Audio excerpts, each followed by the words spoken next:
ಸಮೀರ್ ಎಮಡಿ ಅಂತಕ್ಕಂಥ ಒಬ್ಬ ಯೂಟ್ಯೂಬರ್ಸ್, ಒಬ್ಬ ಯುವಕ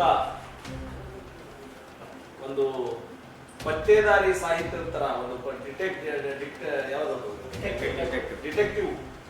ಡಿಟೆಕ್ಟಿವ್ ಅಂದ್ರೆ ಪತ್ತೇದಾರಿ ಅನ್ನುವ ಒಂದು ರೀತಿಯಲ್ಲಿ ಇವತ್ತು ಧರ್ಮಸ್ಥಳದ ಸೌಜನ್ಯಳ ಕೊಲೆಯನ್ನ, ಅತ್ಯಾಚಾರವನ್ನ ಅತ್ಯಂತ ಮಾರ್ಮಿಕವಾಗಿ ಕರುಳು ಕಿತ್ತುವ ಹಾಗೆ ಆ ನೋವನ್ನ, ಅವರ ಕುಟುಂಬವನ್ನ, ಅದರ ಜೊತೆಗೆ 5 ಕೊಲೆಗಳನ್ನ ಅರ್ಥಪೂರ್ಣವಾಗಿ ಬಿತ್ತರಿಸ್ತಕ್ಕಂಥದ್ದು ಇಡೀ ದೇಶವ್ಯಾಪಿಯಾಗಿ ಹೋಗ್ತಕ್ಕಂಥ ವಿಚಾರ.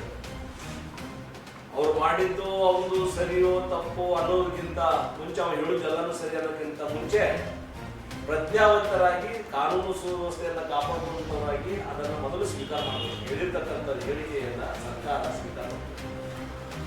ಸರಿಯೋ ತಪ್ಪೋ ನಂತರ ನ್ಯಾಯಾಂಗ ಇದೆ, ವ್ಯವಸ್ಥೆ ಒಳಗ ಅದು ಏನದ ನೋಡಿ ಅದನ್ನ ತಪ್ಪಿತಸ್ಥರಿಗೆ ಕಠಿಣ ಕ್ರಮ ಆಗತಕ್ಕಂಥ ವ್ಯವಸ್ಥೆ ಮಾಡಬೇಕು.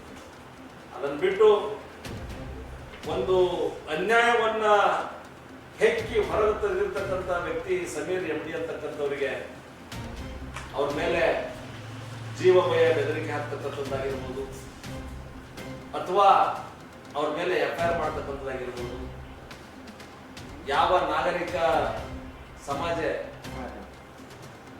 ಸ್ವೀಕಾರ ಮಾಡ್ಕೊಳ್ತಕ್ಕಂಥ ಸಂಗತಿ ಅಲ್ಲ.